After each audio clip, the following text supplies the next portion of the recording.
मेरे प्रिय भाई बहनों, मित्रों, मेरे साथियों, आप सबको जय मसीह की। मित्रों, मुझे पूरी आशा, पूरा विश्वास है कि आप सब लोग अच्छी तरह से होंगे, कुशल से होंगे, स्वस्थ होंगे। आपके बच्चे, आपका परिवार स्वस्थ होगा, अच्छी तरह से होंगे। मित्रों, मैं आज फिर भोर के समय आप लोगों के सामने फिर उपस्थित हुआ हूँ। मैं प्रतिदिन की तरह आज मैं फिर आप लोगों के लिए प्रार्थना करूँगा। परमेश्वर आपको आशीष करेंगे, परमेश्वर आपको बताएंगे। मित्रों, आज भोर के समय आज का दिन बड़ा अच्छा है। आज आशीष का दिन है। आज बड़ा मनोहर दिन है। परमेश्वर आज आपकी सारी मनोकामनाओं को पूरा करेंगे। परमेश्वर आपकी इच्छाओं को पूरा करेंगे। मुझे पूरी आशा, पूरा विश्वास है। मित्रों, अगर आप लोग चाहते हैं कि आपकी मनोकामना पूरी हो, आपकी सुरक्षा बनी रहे, तो आप लोग घुटने में जाएं और परमेश्वर का धन्यवाद करें और परमेश्वर को धन्यवाद की बलि चढ़ाएं। परमेश्वर आज अवश्य आपकी मनोकामनाओं को पूरा करेगा। मित्रों, मैं सबसे पहले वचन बताऊंगा, फिर प्रार्थना करूंगा। आज का वचन है मित्रों, पहला कुरिन्थियों की किताब है, 1 अध्याय का 21 वचन है। मैं इस वचन के द्वारा बात करूंगा, इसी वचन के आधार पर प्रार्थना करूंगा। क्योंकि जब परमेश्वर के ज्ञान के अनुसार यह संसार अपने ज्ञान से परमेश्वर को नहीं जान सका, मित्रों, तो परमेश्वर को यह अच्छा लगा कि इस प्रचार की मूर्खता के द्वारा विश्वास करने वालों का उद्धार करे। मेरे भाई और बहनों, मित्रों, मेरे साथियों,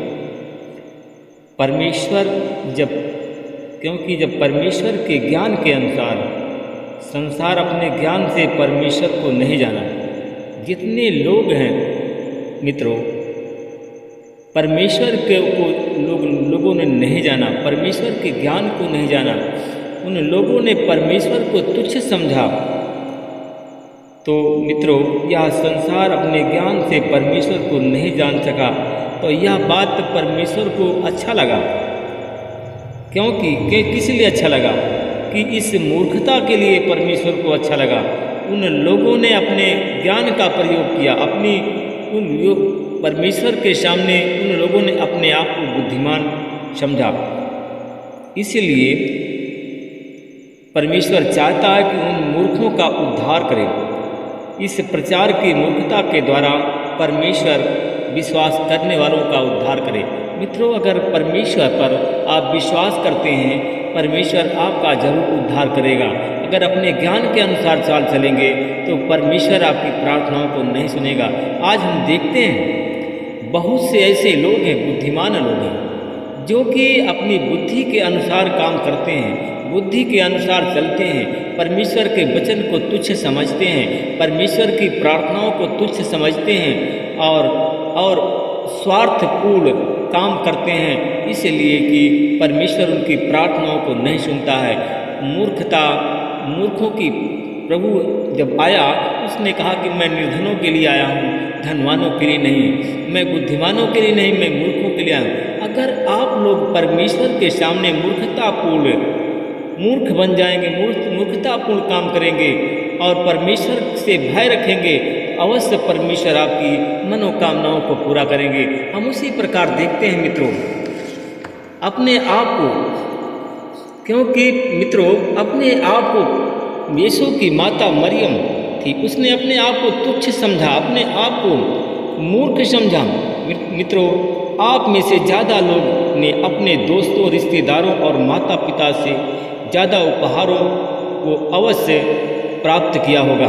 मित्रों, आप लोग, आपके रिश्तेदार लोग उपहार को अवश्य प्राप्त किया होगा। कभी कभी आपने बहुत अच्छा उपहार प्राप्त किया होगा, कभी कभी आपको अच्छा पुरस्कार मिला होगा, जिसकी आपने कभी अपेक्षा नहीं की थी, जिसकी आपने कामना नहीं की थी, वह काम आपका पूरा हुआ और वह पुरस्कार मिला। आपके माता पिता और रिश्तेदार आपको हमेशा खुश रखना चाहते हैं।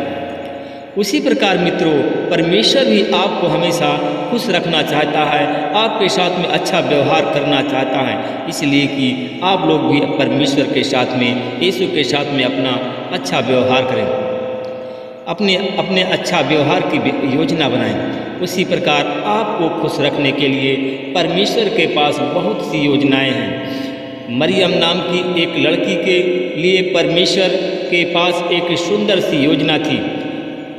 हम बाइबल में उसकी कहानी को पढ़ते हैं मित्रों। जब हम बाइबल में उसकी कहानी को पढ़ते हैं, नासरत नगर में एक जवान महिला थी जिसका नाम मरियम था। यूसुफ नामक एक व्यक्ति से उसकी शादी होने वाली थी। मित्रों, मरियम को पता नहीं था कि उसकी ज़िंदगी में बहुत से रोमांचक बातें होने वाली हैं। एक दिन जब मरियम अकेली थी तो परमेश्वर के एक स्वर्गदूत जिब्राइल को उससे बात करने के लिए भेजा गया। कल्पना कीजिए अपने मन में, ध्यान कीजिए, अपने मन में सोचिए कि मरियम कितनी उत्साहित और भयभीत हुई होगी। एक स्वर्गदूत उससे बात करने के लिए आया था। जिब्राइल ने कहा कि नमस्ते, जिस पर ईश्वर का अनुग्रह हुआ है, प्रभु तेरे साथ है। मित्रों, हम वचन 28 के द्वारा मरियम यह सुन करके स्तब्ध रह गई, आश्चर्यचकित रह गई और वह भयभीत हो गई। मित्रों, वह भयभीत हुई होगी, इसलिए स्वर्गदूत ने उससे कहा कि भयभीत ना हो। तब जिब्राइल ने कुछ रोमांचक खबर मरियम को बताया। उसने कहा कि तू गर्भवती होगी और तेरे एक पुत्र उत्पन्न होगा, उसका नाम यीशु रखना। स्वयं परमेश्वर अपने बेटे को शासक बनाएगा। मित्रों, हम देखते हैं वचन 31 के द्वारा हम देखते हैं जिब्राइल ने मरियम से यह भी कहा, उसका पुत्र महान होगा और परमेश्वर का पुत्र कहलाएगा। मित्रों, कहा स्वयं वह परमेश्वर अपने बेटे को शासक बनाएगा, जिसके राज्य का कभी अंत नहीं होगा। मित्रों, मेरे भाई और बहनों, मेरे साथियों, कितना सम्मान! मरियम कितनी प्रभु की दासी थी। मित्र, कितनी उत्साहित हुई होगी मरियम, कितनी उत्साहित हुई होगी, कितनी खुश हुई होगी कि परमेश्वर ने अपने बेटे के लिए उसे माँ के रूप में चुना। मरियम ने स्वर्गदूत से कहा कि मैं प्रभु की दासी हूँ, मुझे तेरे वचन के अनुसार हो। हम वचन 38 के में पढ़ते हैं, तब स्वर्गदूत उसके पास से चला गया। मित्रों, सच में परमेश्वर के पास मरियम के लिए एक सुंदर योजना थी। मित्रों, लेकिन यह मरियम थी जिसने अपनी स्वेच्छा से उन योजनाओं को अपने जीवन में स्वीकार करने के लिए तैयार हुई। मित्रों, इसलिए मरियम यीशु की माँ बनी। मरियम का जीवन में बहुत ही आशीषित हुआ। मरियम का जीवन आशीष से भर गया। केवल मरियम ही आशीषित नहीं हुई, बल्कि उसके द्वारा हम लोग भी आशीषित हुए हैं। मरियम के माध्यम से हमने यीशु मसीह को उद्धारकर्ता के रूप में पाया है। हमने किसके द्वारा पाया है? हमने मरियम के द्वारा यीशु मसीह को उद्धारकर्ता के रूप में पाया है। मित्रों, अब जब हम मरियम के रूप में हमने यीशु को उद्धारकर्ता के रूप में पाया है, तो हम उसे अपना उद्धारकर्ता ही समझें, क्योंकि यीशु ही हमारा उद्धारकर्ता हुआ। मित्रों, उसी तरह परमेश्वर भी हमें आशीष देना चाहता है, परंतु हम परमेश्वर और उसकी योजनाओं को अपने जीवन में स्वीकार नहीं करते हैं। इसलिए हम परमेश्वर की आशीषों को अपने जीवन में पाने के लिए वंचित हो जाते हैं और उदासीन भरा जीवन जीते हैं। मित्रों, मरियम की तरह हमें परमेश्वर की योजनाओं को अपने जीवन में स्वीकार करना है। परमेश्वर हमारे जीवन में आशीष देगा और साथ ही साथ दूसरों को भी आशीष देगा। आइए हम आप लोगों के लिए प्रार्थना करते हैं। अनुग्रहकारी दयालु पिता परमेश्वर, प्रभु यीशु मसीह में आपका धन्यवाद करते हुए आपके चरणों में फिरा रहा हूँ। हे प्रभु, मैं उन भाई और बहनों के लिए प्रार्थना करता हूँ जिनसे आप मिलना चाहते हैं, उन दास दासियों से मिलना चाहते हैं। मैं उन लोगों के जीवन में आपकी आशीष बोलता हूँ। उनके जीवन की हर एक योजनाओं को मैं सफलता की आशीष बोलता हूँ। मैं उन भाई और बहनों के लिए प्रार्थना करता हूँ जितने लोग आज हमारी प्रार्थना को सुन रहे हैं, हमारे चैनल को सब्सक्राइब किया है, उनके जीवन में भरपूरी की आशीष हो, उनकी हर एक कमी घटी को पूरा करें। परमेश्वर पिता मैं धन्यवाद करता हूँ, उन भाई बहनों के लिए प्रार्थना करता हूँ जो हमारे भाई बहन दुष्ट आत्मा से पीड़ित हैं, दुष्ट आत्मा के जाल में फंसे हैं। दुष्ट आत्माओं के मैं जाल को यीशु के नाम से काट देता हूँ और उन भाई बहनों को दुष्ट आत्माओं के फंदे से आज़ाद करता हूँ, उनको स्वस्थ करता हूँ बीमारी से यीशु के नाम से प्रार्थना करता हूँ। प्रभु जी मैं आपसे विनती प्रार्थना करता हूँ, मैं शैतान की सारी योजनाओं को विफल करता हूँ, शैतान के हर एक जाल को नाकाम करता हूँ।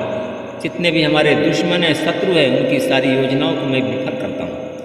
मैं उन भाई और बहनों के लिए प्रार्थना करता हूँ जितने लोग आज रोजगार की तलाश में हैं, उन पर मैं रोजगार की आशीष बोलता हूँ। जो हमारे भाई बहन संतान की आशीष के लिए संतान चाहते हैं, उन पर मैं संतान की आशीष बोलता हूँ और यीशु मसीह के नाम से मैं उनको ब्लेस करता हूँ। मैं उन भाई बहनों के लिए प्रार्थना करता हूँ जितने लोग सरकारी नौकरी या प्राइवेट जॉब चाहते हैं, उनको सरकारी नौकरी और प्राइवेट जॉब की आशीष बोलता हूँ। परमेश्वर पिता उनको दर्शन दे, अपने जो तेरे दास और दासी आपकी दर्शन के लिए लालित हैं, उनको आप दर्शन दें और उनकी हर एक मनोकामनाओं को पूरा करें। सारी महिमा आपको देता हूँ, हर एक काम की जिम्मेदारी प्रभु आपको देता हूँ, आपके हाथ में देता हूँ। इस प्रार्थना को मैं उद्धार करता प्रभु यीशु मसीह के नाम से मांगता हूँ, आमीन।